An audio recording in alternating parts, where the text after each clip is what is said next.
देवो न यः पृथिवीं विश्वधायामुपेक्षेति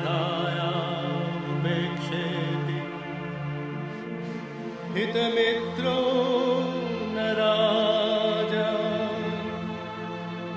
पुरः सदः शर्मसदो न वीरा अनवद्या प्रतिजुष्टेव नारि।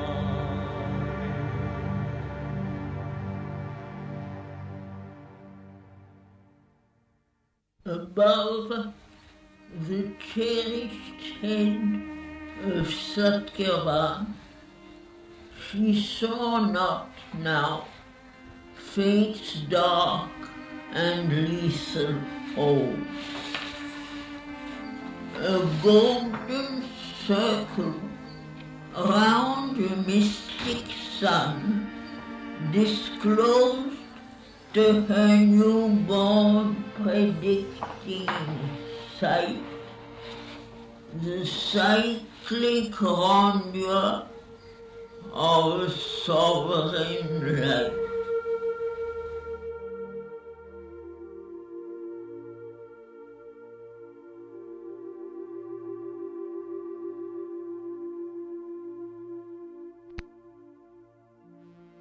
देवो न यः पृथिवीं विश्वधायामुपेक्षेति हितमित्रो न राजा पुरः सदः शर्मसदो न वीरा अनवद्या प्रतिजुष्टेव नारि।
So the 5.27 lines out.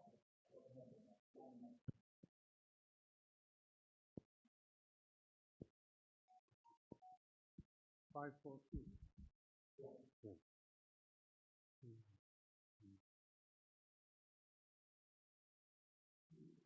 For now they bear the living person's stamp, a trick The special you claims them his own. All else is nature's craft, and this too hers. Our tasks are given, we are but instruments. Nothing is all our own that we create. The power that acts in us is not our force. The genius too receives from some high fount, concealed in a supernal secrecy, the work that gives him an immortal name. The word, the form, the charm, the glory and the grace are mission sparks from a stupendous fire, a sample from the laboratory of God of which he holds the patent on earth. Comes to him wrapped in golden coverings.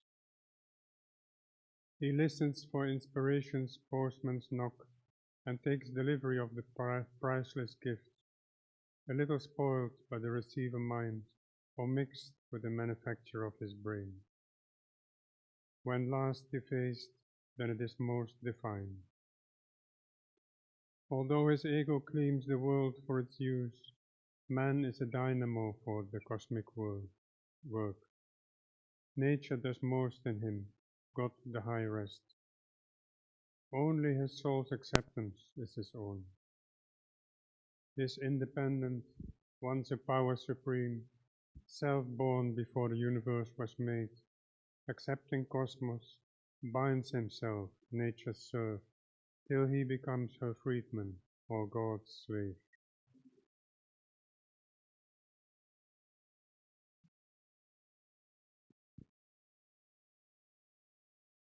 This is the appearance in our mortal front.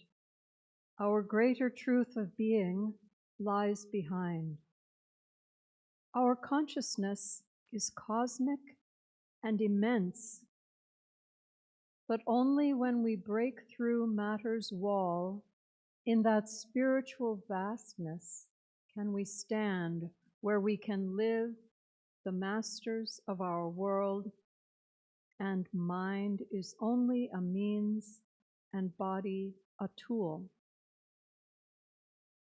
For above the birth of body and of thought, our spirit's truth lives in the naked self, and from that height, unbound, surveys the world.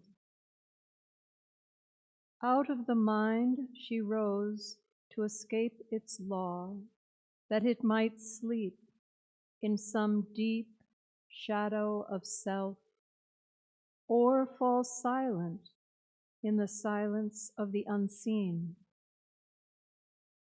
High she attained and stood from nature free, and saw creation's life from far above. Thence upon all she laid her sovereign will, to dedicate it to God's timeless calm. Then all grew tranquil in her being's space. Only sometimes small thoughts arose and fell, like quiet waves upon a silent sea, or ripples passing over a lonely pool, when a stray stone disturbs its dreaming rest.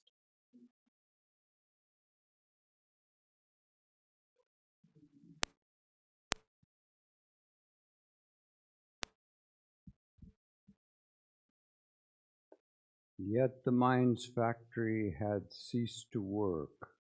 There was no sound of the dynamo's throb. There came no call from the still fields of life. Then even those stirrings rose in her no more. Her mind now seemed like a vast, empty room, or like a peaceful landscape without sound. This men call quietude and prize as peace, but to her, deeper sight all yet was there, effervescing like a chaos under a lid.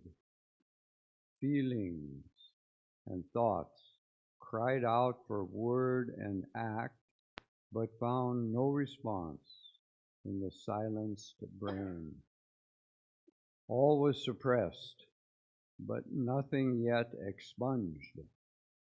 At every moment might explosion come.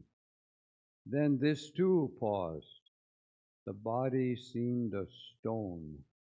All now was a wide, mighty vacancy, but still excluded from eternity's hush, for still was far the repose of the Absolute, and the ocean silence of infinity. Even now some thoughts could cross her solitude.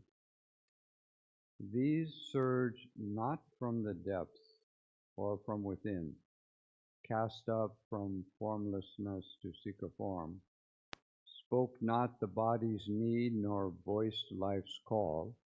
These seemed not born nor made in human time, children of cosmic nature from a far world, ideas, shapes in complete armor of words, posted like travelers in an alien space.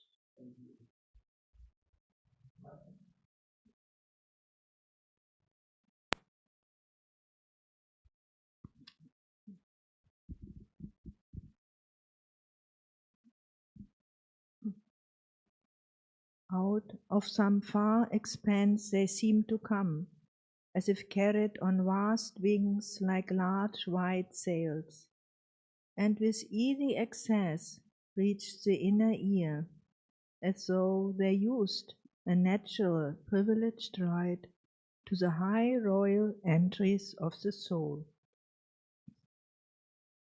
As yet their path lay deep concealed in light.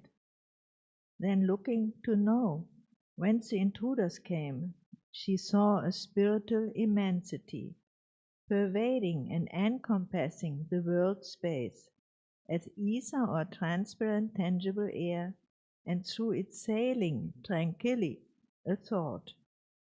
As smoothly glides a ship nearing its port, ignorant of embargo and blockade, confident of entrance and the visa's seal, it came to the silent city of the brain, towards its accustomed and expectant quay, but met a bearing will, a blow of force, and sank vanishing in the immensity. After a long vacant pause another appeared, and others, one by one, suddenly emerged, minds unexpected visitors from the unseen, like far-off sails upon a lonely sea. But soon that commerce failed, none reached mind's coast. Then all grew still, nothing moved any more, immobile, self-wrapped, timeless, solitary, a silent spirit pervaded silent space.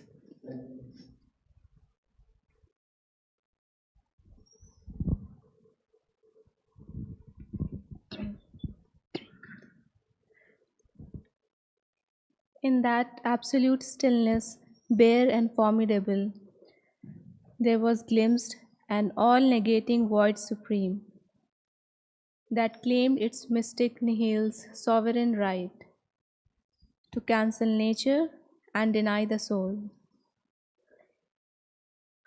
Even the nude sense of self grew pale and thin, impersonal, signless, featureless, void of forms.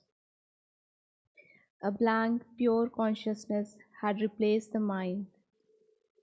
Her spirit seemed the substance of a name, the world a pictured symbol drawn on self, a dream of images, a dream of sounds, built up the semblance of the universe, or lent to spirit the appearance of the world. This was self-seeing in that intolerant hush, No notion and no concept could take shape. There was no sense to frame the figure of things. A sheer self sight was there. No thought arose. Emotions slept deep down in the still heart, or lay buried in a cemetery of peace. All feelings seemed quiescent, calm, or dead, as if the heartstrings rent could work no more, and joy and grief could never rise again. The heart beat on with an unconscious rhythm, but no response came from it, and no cry. Vain was the provocation of events. Nothing within answered an outside touch. No nerve was stirred, and no reactions rose.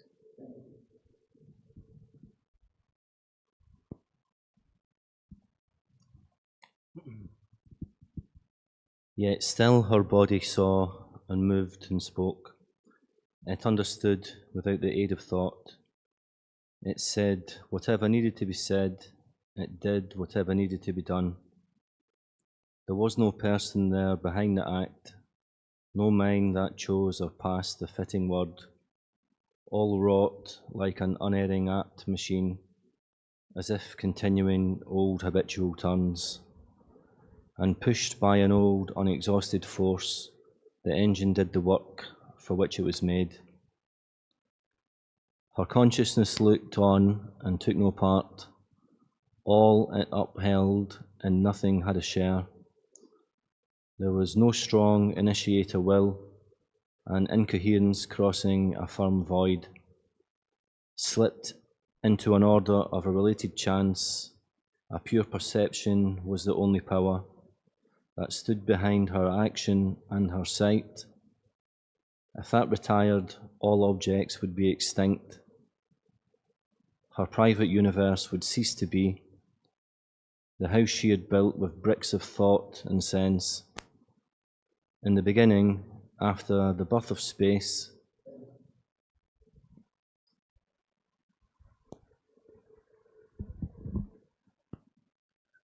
her private universe would go to be.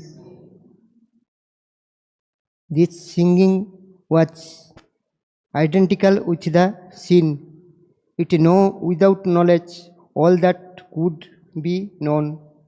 It saw imperfectly the world go by, but in the same sweeping, unmoving glance. So to it, abysmal unreality. It watches the figure of the cosmic game, but the thought and inner life in form seemed dead, obsolete by her own culpage of thought. A hollow physical shell persisted still. All seemed a brilliant shadow of itself, a cosmic film of sense and image. The enduring mass and outline of the hills was a design sketch on a silent mind and held to tremulous false solidity by constant beats of visionary sight. The forset with a immense multitude, clothed with the show of who vague empty space, a painting color hiding the surface void that flickered upon dissolution edge. The blue heavens an illusion of eyes, rooted in the mind's illusion of a word. The men who walked beneath an unreal sky seemed mobile puppets out of cardboard cut and pushed by unseen hand across the soul, or moving picture upon fancy film. There was no soul within, no power of life.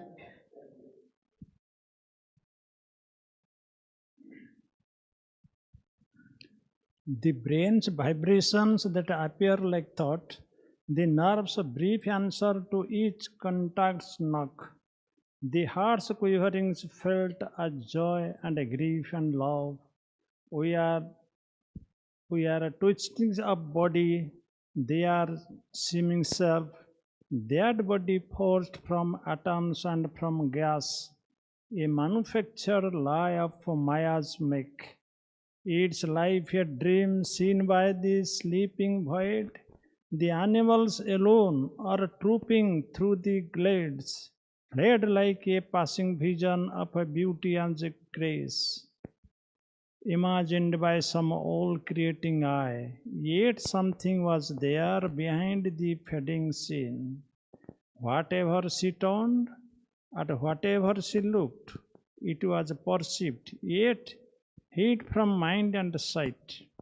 The one only real sought itself from space and stood aloof from the idea of time. Its truth escaped from shape and line and hue. All else grew unsubstantial, self-annulled. This only everlasting seemed and true, yet nowhere dwelt. It was outside the hours. This only could justify the labor of sight, but sight could not define for it a form. This only could appease the unsatisfied ear, but hearing listened in vain for a missing sound.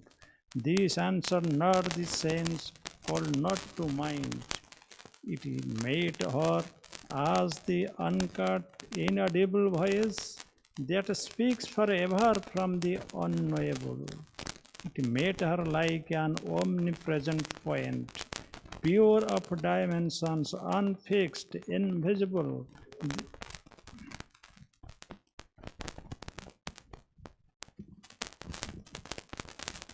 The single oneness of its multiplied beat accentuated its sole eternity.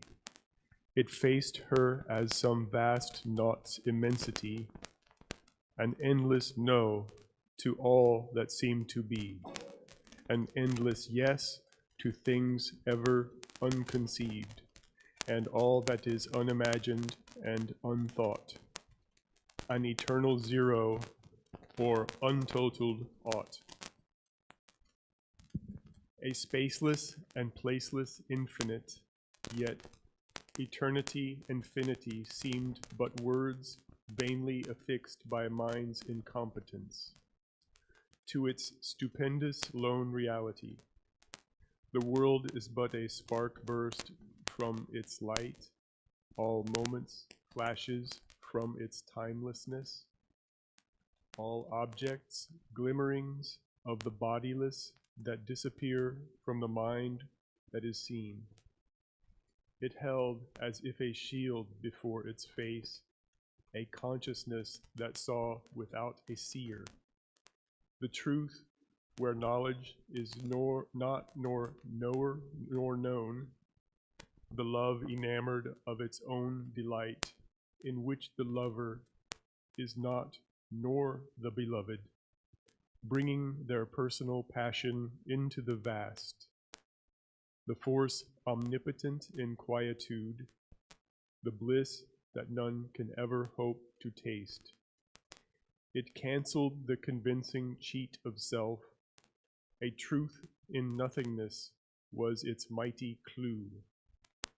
If all existence could renounce to be, and being take refuge in non-being's arms, and non-being could strike out its ciphered round, some luster of that reality might appear.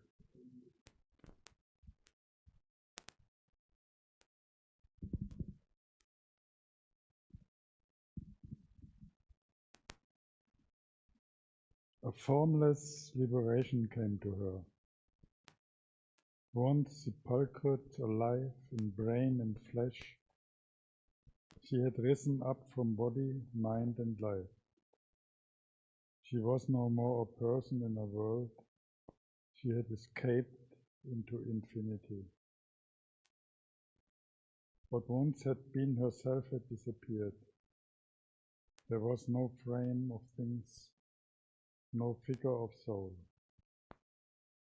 A refugee from the domain of sense, evading the necessity of thought, delivered from knowledge and from ignorance, and rescued from the true and the untrue, she shared the superconscious high retreat beyond the self-born world, the nude idea, the first bare solid ground of consciousness. Beings were not there. Existence had no place. There was no temptation of the joy to be.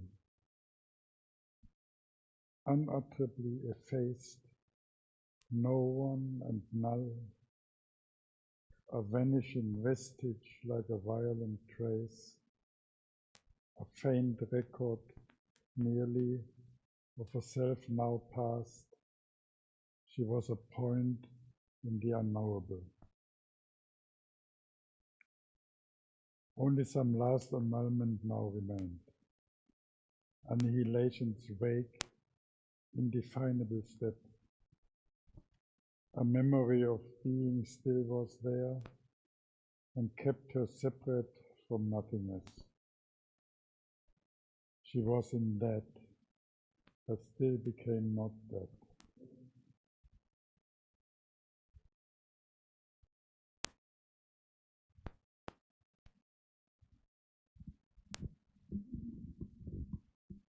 This shadow of herself, so close to naught, would be again self's pointier to live, return out of the inconceivable, and be what some mysterious vast might choose.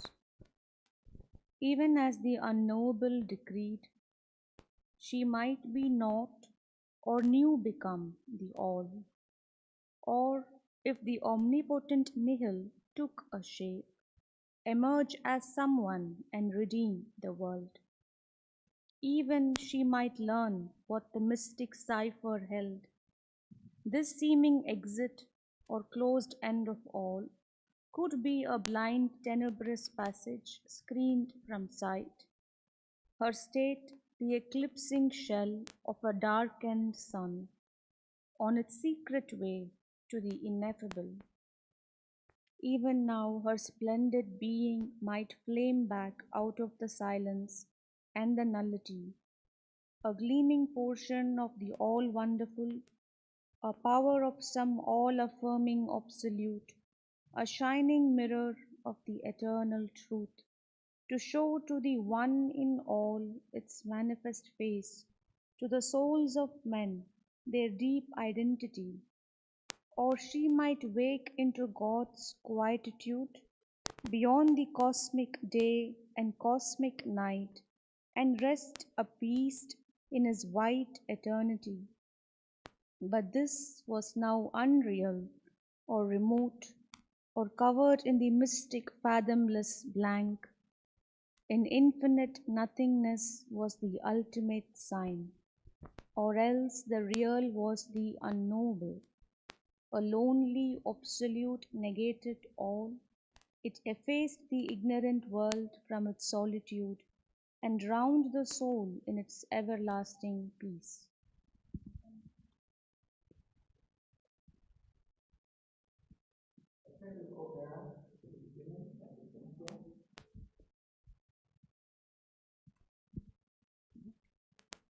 Canto 6, yeah? Nirvana and the discovery of the all-negative absolute. A calm, slow sun looked down from tranquil heaven. A rooted silent regard of retreat. The last rain has fled murmuring across the woods. Or failed, a sibilant whisper on the leaves, and the grey blue enchantment of the sky recovered the deep rapture of its smile, its mellow splendor unstressed by storm-licked heats, found room for a luxury of warm, mild days, the night's whole treasure of Ottoman moons, came floating shipped to ripples of fairy air, and Savitri's life was glad, fulfilled like earth. She had found herself. She knew her being's aim, although her kingdom of marvelous change within remained unspoken in her secret breath. All that lives round her felt its magic charm. The trees' rusty voice told into the winds. Flowers spoke in ardent hues and unknown joy. The birds' caroling became a canticle. The beasts forgot their strife and lived at ease. Absorbed in wide communion with the unseen, the mild ascetics of the world received a sudden greetings of their lonely muse. This bright perfection of her inner state poured overflowing into her outward scene, made beautiful dull common natural things and action wonderful and time divine. Sorry. Even the smallest meanness work or even the smallest nearness work became a sweet or glad and glorious sacrament, an offering to the self of the great world, or a service to the one in each and all.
guard is the company of soldiers which guards the back of an army. Their task is to protect the rest of the column as it moves away. Now even the last rains have fled, run away, murmuring, rumbling as they leave the forest or die away with a hissing, sibilant whisper among the leaves.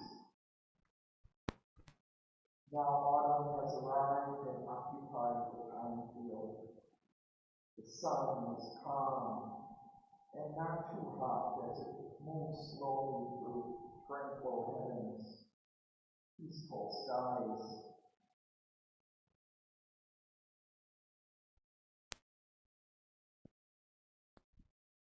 Deep rapture of a smile. Before the arrival of the summer rains, there are storm-licked heats, very intense, hot days with occasional thunderstorms. But now the weather has become mellow, which means ripe and soft, rich and gentle, bringing a luxurious period. The warm, mild days of autumn, neither too hot nor too cold, and the autumnal moons of September and October, which seem brighter and bigger than at the other times of the year, like ships loaded with gold treasure, moving through a calm, rippling sea of fairy air.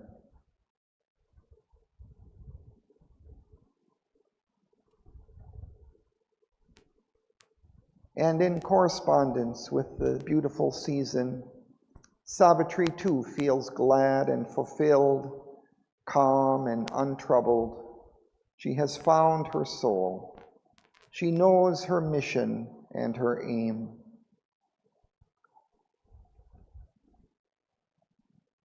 In the poetry of all cultures, a comparison or parallel is sometimes drawn between the feelings of human beings and the moods of nature around them. Sri Aurobindo is doing that in these lines. Savitri does not tell anyone about the marvelous change that has occurred within her. It remains unspoken in her secret breast. But the charm of its magic affects all that lived round her.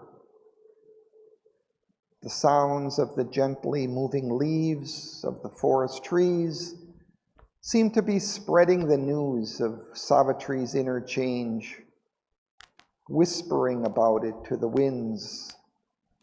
The flowers are telling the world about her new unknown joy by their ardent hues, their intense and brilliant colors. The happy songs of birds, their caroling, has become a sacred chant, a canticle, and even the beasts, the wild animals, are affected by Savitri's changed inner state. They forget their fears and conflicts and lived at ease, in peace with each other. The few human beings who are living nearby in the forest also experience the effect of the great change that has come about in Savitri. The mild ascetics who have goodwill towards all beings and live alone in the forest to practice tapasya and concentration, absorbed in wide communion with the unseen, feel a sudden greatening of their lonely muse. Their inner experience is unexpectedly intensified and widened. The bright perfection of Savitri's new inner state overflows into the outward scene, all around her, so that even dull, common, natural things become beautiful. Ordinary actions feel wonderful, and the simple passage of time seems divine. In the psychic state, even the smallest, meanest work, such as sweeping the floor or washing vegetables, becomes a sacrament, an active communication and interchange with the divine that may be very sweet or glad and glorious.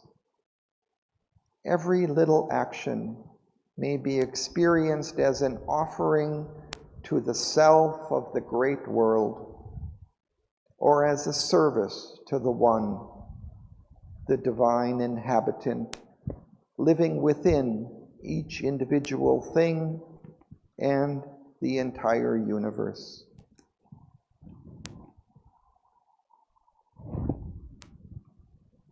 I think she beautifully expresses that comparison between the psychic state and the situation, the climate and the situation surrounding Savitri.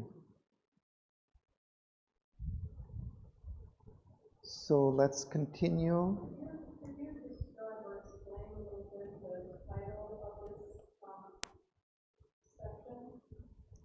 Nirvana and the discovery of the all-negating absolute.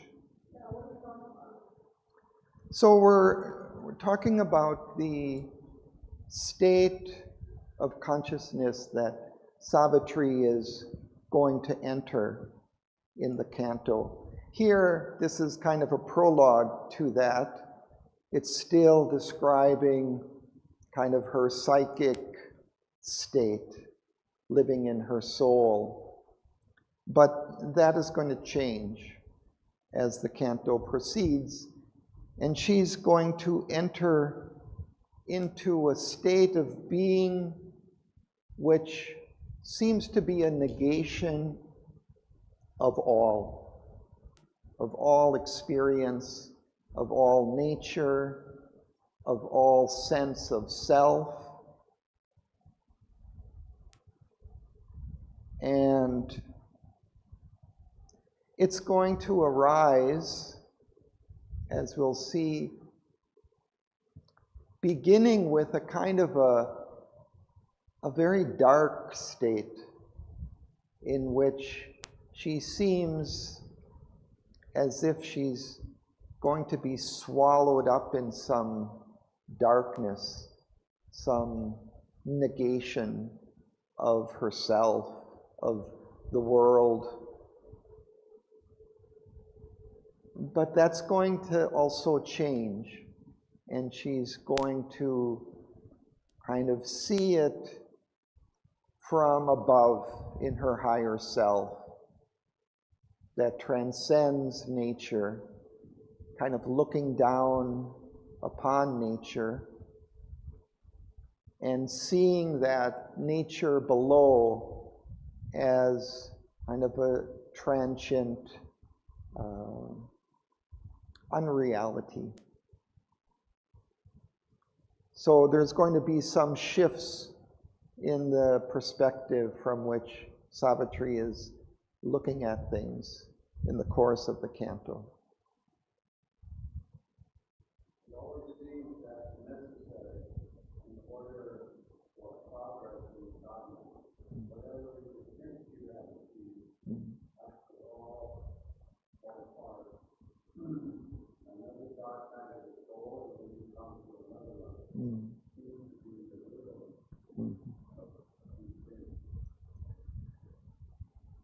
Yeah, otherwise perhaps we rest content in some station, some intermediate station of our consciousness, because there, as we rise higher and higher, the states can seem very beautiful and fulfilling, and yet they're not the highest. So in the course of this transition, Savitri will hear a voice telling her to accept to be nothing and null, so that you can become all, so that you can find the higher fulfillment that not only embraces your individual self, but of all nature, of all the cosmos.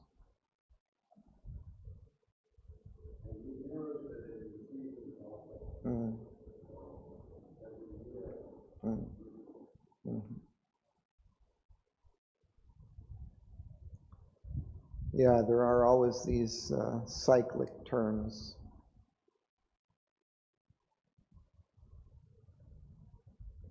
So we continue, but Suresh, I think we start over.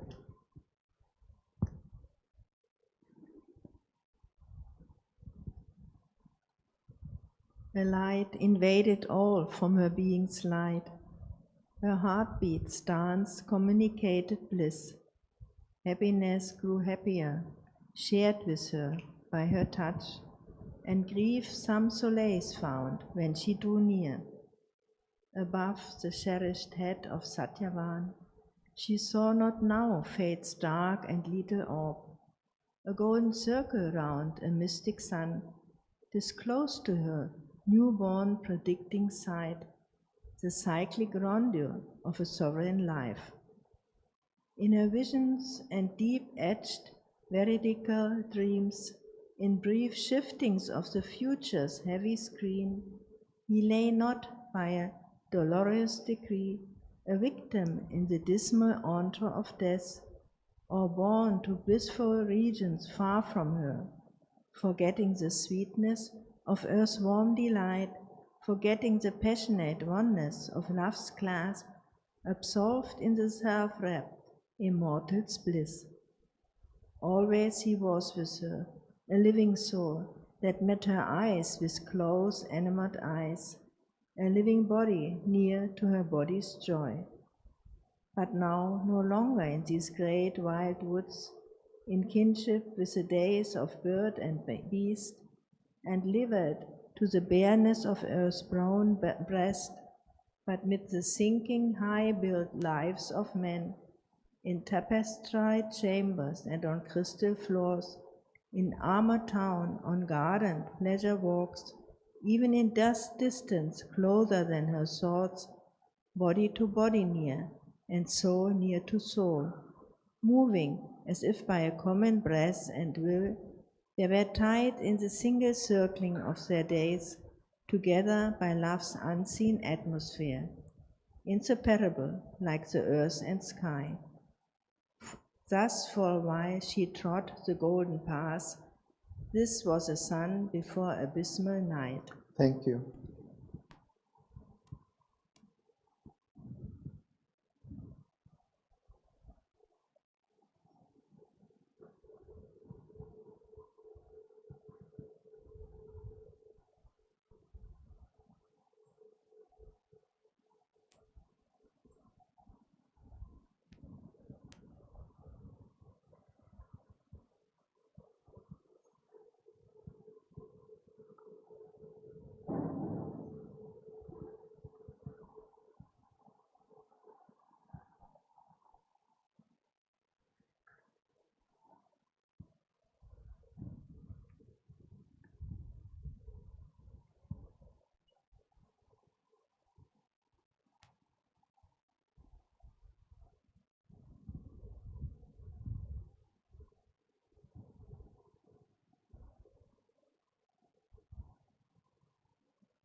The first few lines continue with the description of this psychic change and its effects.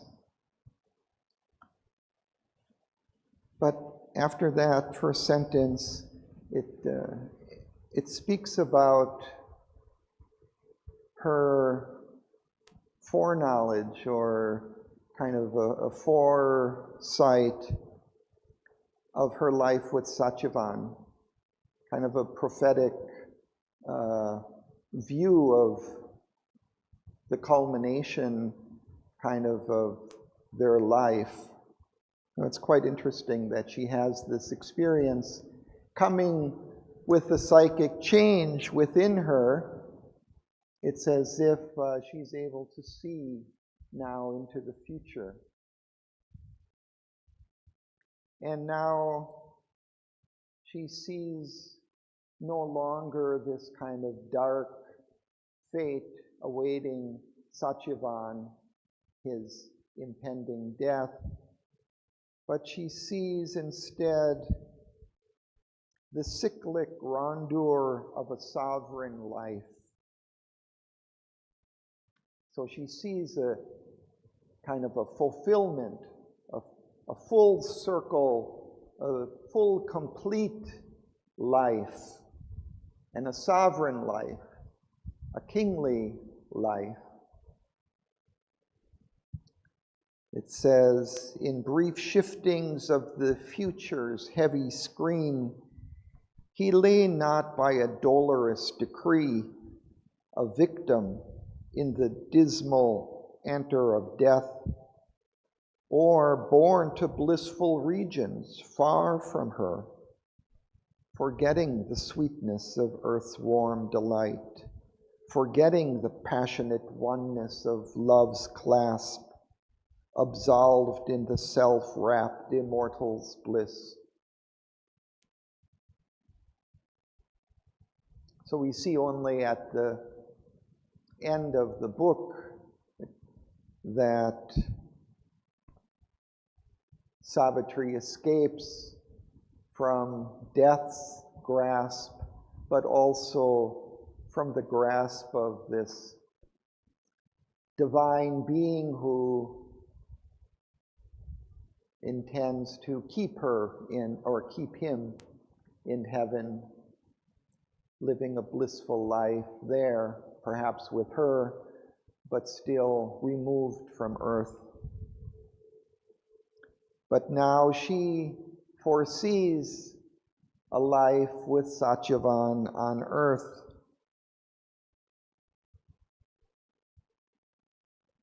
But now no longer in these giant wild woods, no longer in the forest, in kinship with the days of bird and beast, but mid the thinking high-built lives of men, in tapestried chambers and on crystal floors, in armored town or gardened pleasure walks.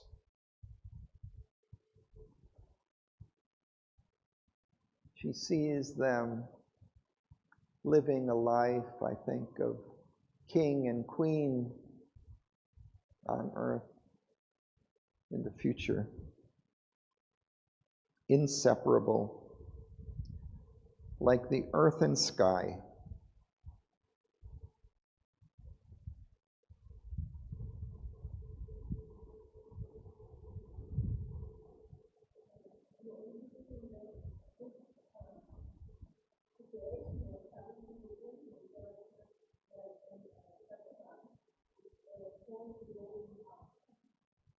Yeah.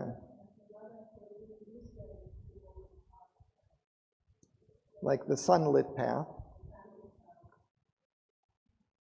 Yeah, she's living now in her soul, and that sunlit path comes when we live close in our psychic being, and then things seem just to flow very beautifully and harmoniously.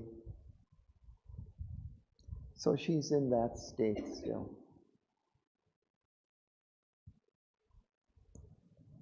So B? Once as she sat in a deep, felicitous muse, still quivering from her lover's strong embrace, and made her joy a bridge twixt earth and heaven. An abyss yawned suddenly beneath her heart. A vast and nameless fear dragged at her nerves, as drags a wild beast its half-slaughtered prey. It seemed to have no den from which it sprang. It was not hers, but hid its unseen cause. Then rushing and came vast and fearful fount, a formless dread, with shapeless, endless wings, filling the universe with its dangerous breath, a denser darkness than night could bear, enveloped the heavens and possessed the earth.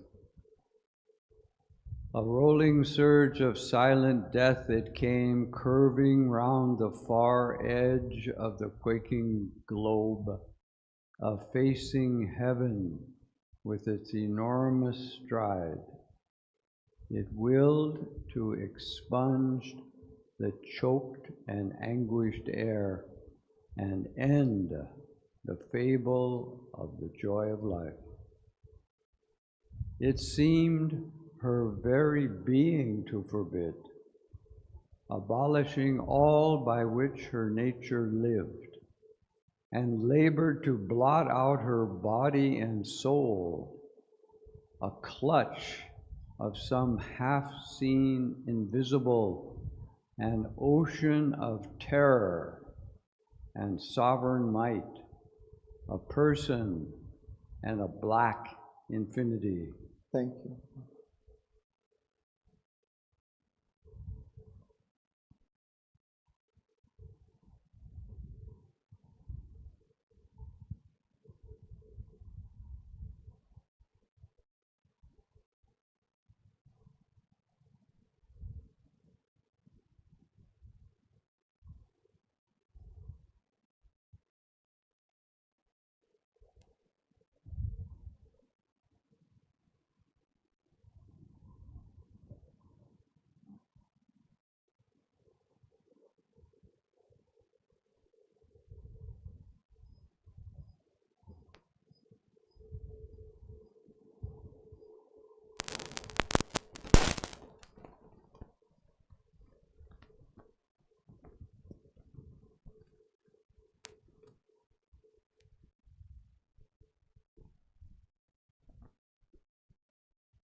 So we see that her first experience of this emptiness is one that is filled with fear and dread, a feeling as if being swallowed up into the darkness.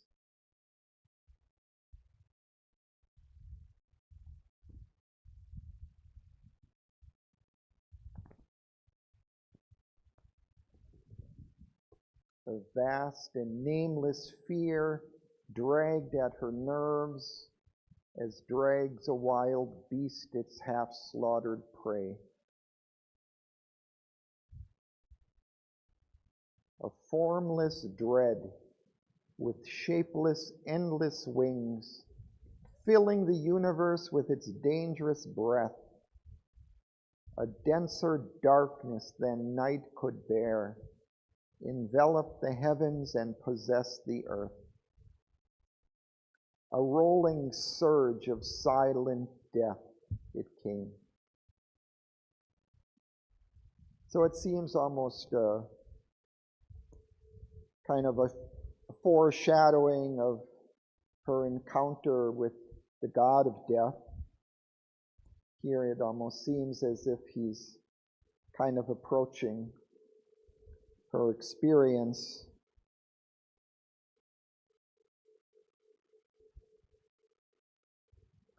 And even in that last line that be read, Sri Aurobindo says, a person and a black infinity. So it's almost seems to be representing him, this god of death.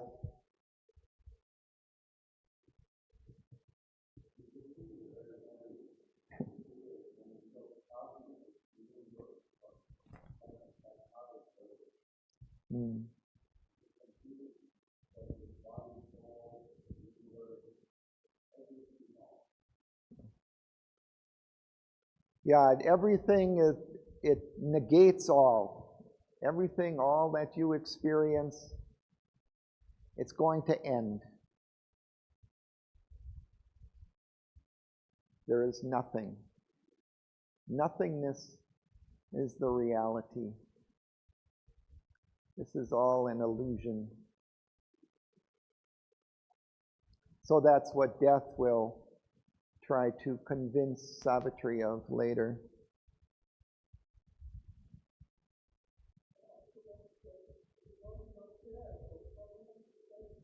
Right. It's a cosmic force, existence, or something much greater than the individual that swallows up the individual in it.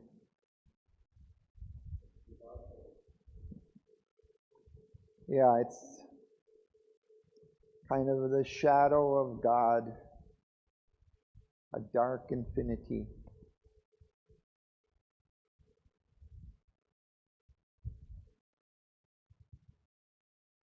So it expresses some reality, but it's a kind of a deformed expression of it. Or perhaps something, the mind brings into the experience of it, this fear and dread of losing one's existence, because she will experience it later, and I don't think it will include that sense of fear and dread, but maybe just a kind of a peace and emptiness.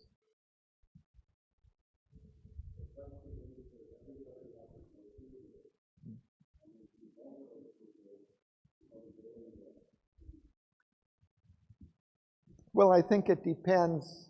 I don't know that everybody has to go through it, or maybe every soul has to go through it eventually in their journey towards the absolute, but not all of us will get to that point in this life.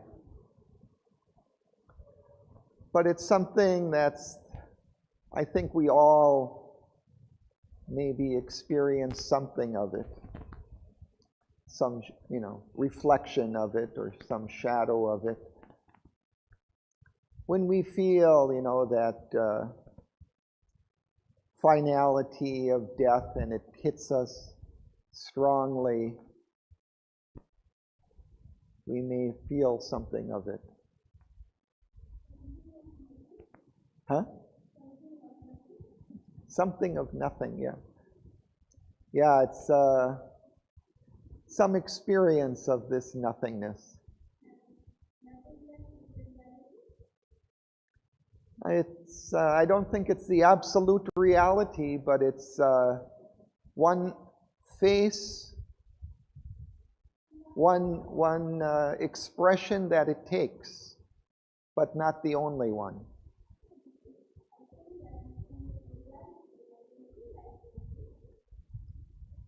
It will seem like a reality, like it may feel like it when one is in that.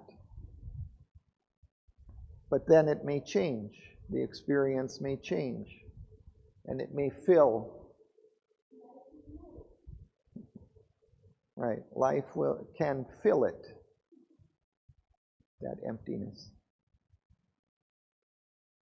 But now she's experiencing it quite strongly, but it will change. The experience will change. So we continue one more.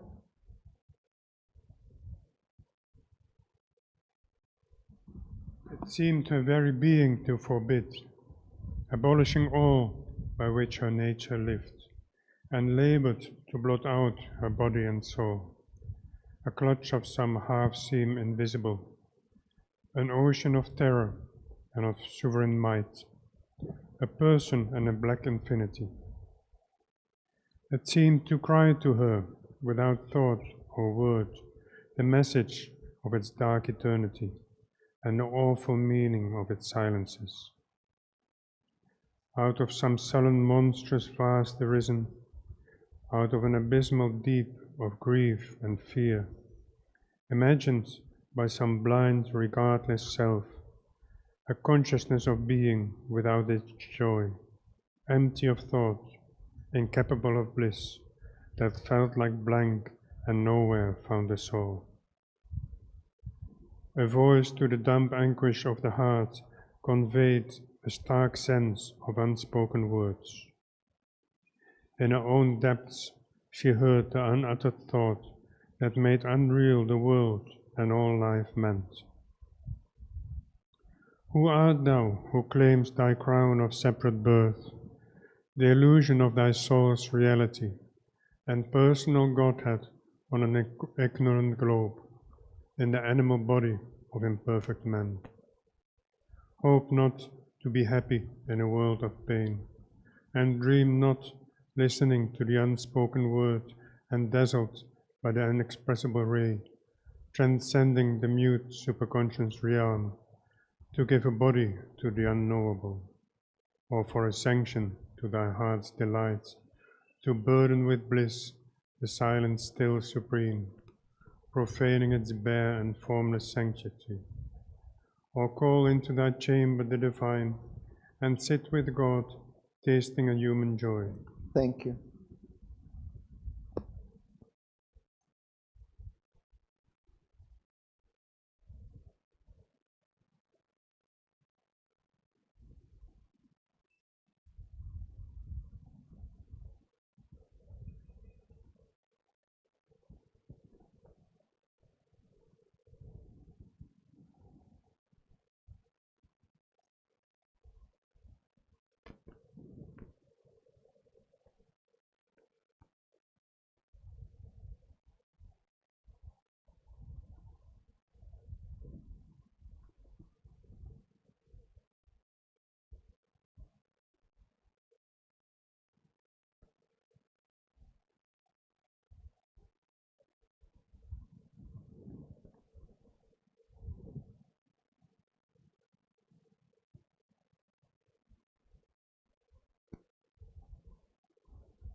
Perhaps Sri Aurobindo gives us some kind of clue here to the nature of this experience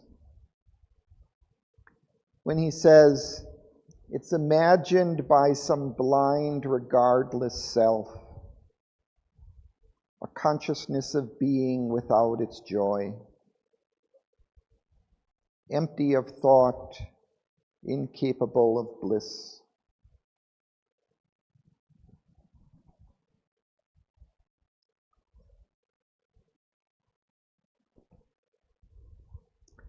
So it's not, I think, the ultimate reality, but perhaps it's a reality seen by the mind from a certain perspective. As he says, imagined by some blind, regardless self.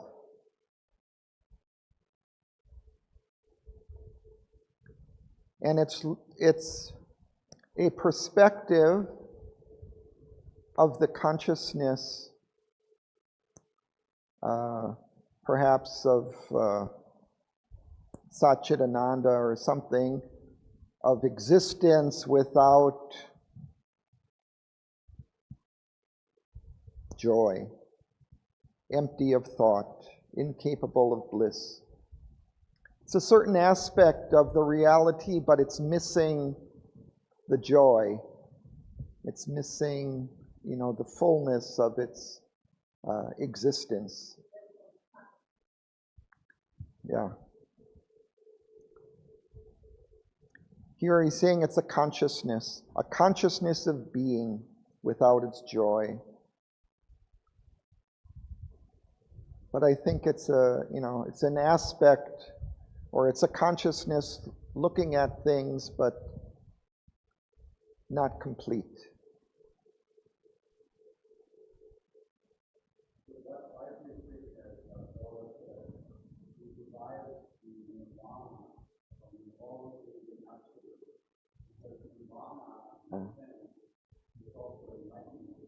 Right.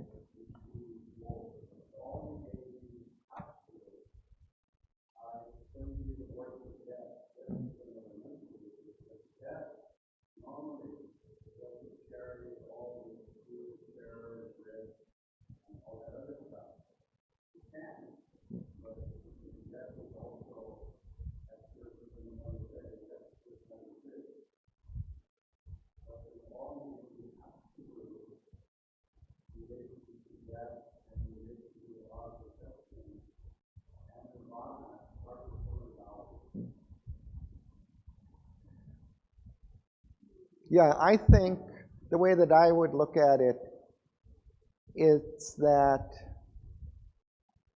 it's looking at reality from a particular perspective of, let's say, mind, maybe a cosmic mind or something, a greater mind than our own, but it's looking at a partial view of the reality.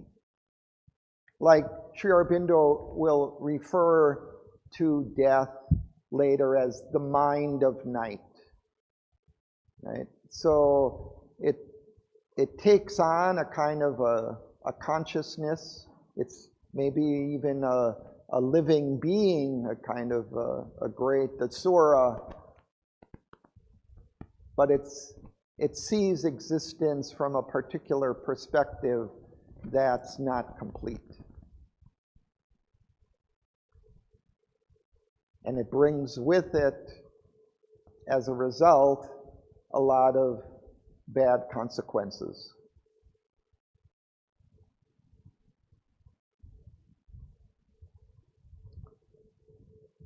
So I think we need to stop there for today. We'll see some more of this next time.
Once, as he sat in deep felicitous muse, an abyss yawned suddenly beneath her heart.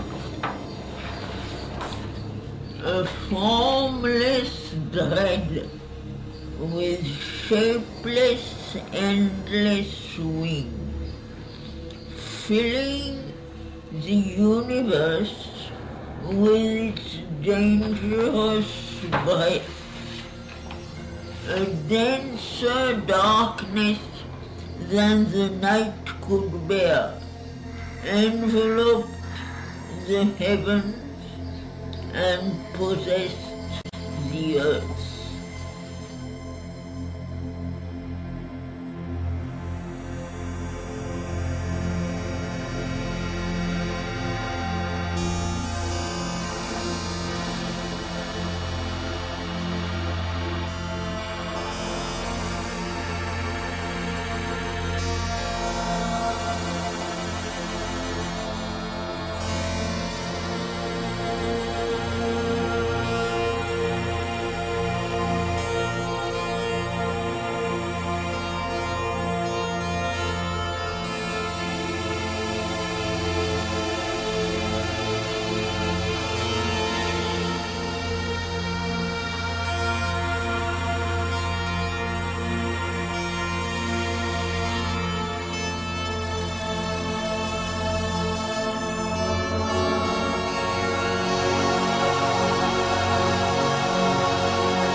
We have the new issue of Invocation here if you'd like to take one.